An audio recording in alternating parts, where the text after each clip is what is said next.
Good morning. Rather than write to you, I wanted to do a little video for you. Number one, to say I'm excited for you and wish I was there. I love Hawaii. Make sure you enjoy some of the ocean and some of the fun there for me. Super excited for your race. You're ready. This is the most, you know, healthy and strong and fit I've seen you. So go out there and have a great day. Really enjoy every minute of it. Went through your race plan. Everything looks fantastic. Compression socks, I would think for me personally, I found compression socks really hot. So I would personally say no to the compression socks in a hot race. But, other people will say that it kept them cool and they really liked them because they could get them wet.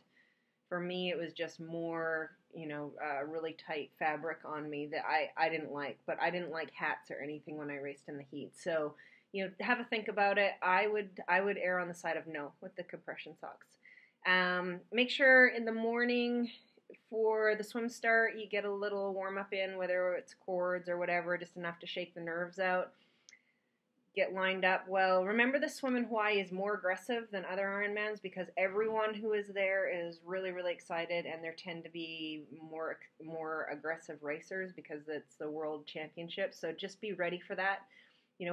Hold your ground, find your feet, and just you've got great swim fitness. The swim in Hawaii is just about being really, really fit and handling the conditions and the crowd and like you even noted.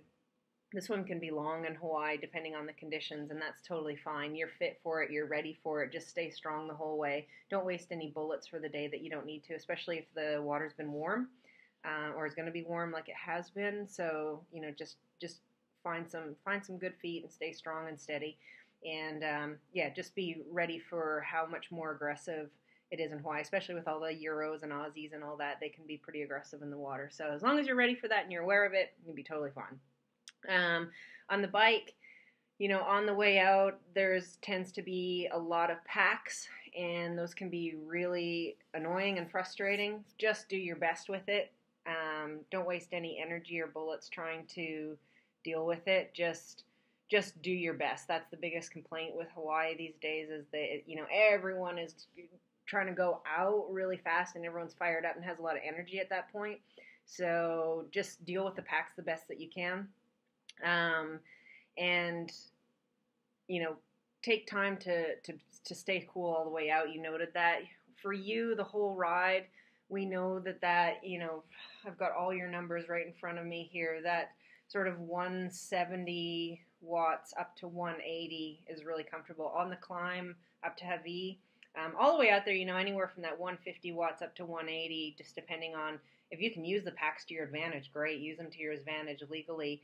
But really focus on cooling and staying out there. And then once you start the climb up to Hawaii, up to that sort of 180, 190, be careful spending too much time there in the watts. But then you get to that sign. There's a great big sign, so many miles to Hawaii. That the wind can be pretty strong there. So, be ready there for it to be difficult, but working just nice and steady, not burning too many bullets.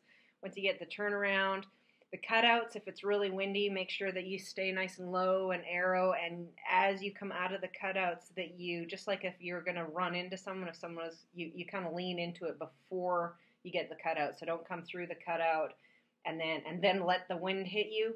Make sure as you're coming out of the protected part of the cutout, if it's really windy, you start to get low and brace yourself in a bigger gear and lean into the wind so that as it hits you, you're not budged at all across the road. So if the winds are really high, be ready for that.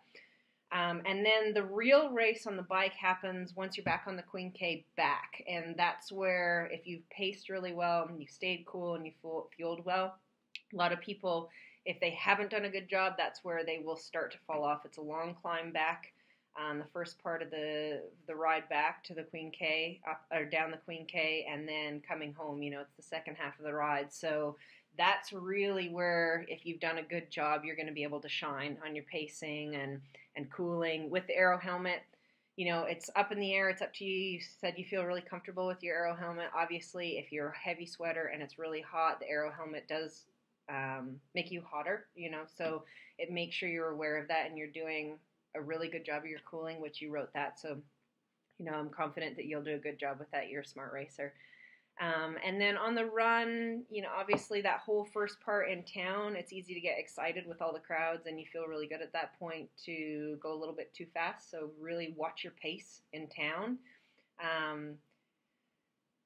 Back up onto the Queen K, obviously, all the way out there, good pacing, staying cool, really all the way out to the bottom of the energy lab. And then once you turn the corner in the energy lab and you come back out, it's uphill, and that's where, again, that's on that way home that you really want to be focused and staying on top of your fueling. If you're needing to take walk breaks, once every 2 or 3 kilometers, I guess, every 15 minutes or so, if you want to take a 30-second walk break, keep it really brisk, and then right back onto the run.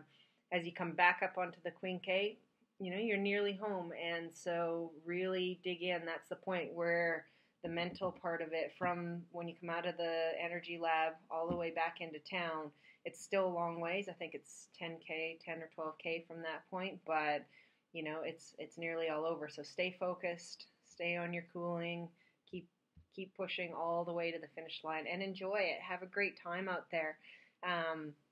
You're experienced, you know how to do this, you know that the day can deliver a lot of different challenges. Be ready for it. Take your sense of humor that you always have, and have a great time. I'll definitely be cheering for you, and you're ready for this, so go and have a blast. And you're in the sunshine, and you're not at work, so have a great time, and your new machine will be sexy and fast out there. I know that.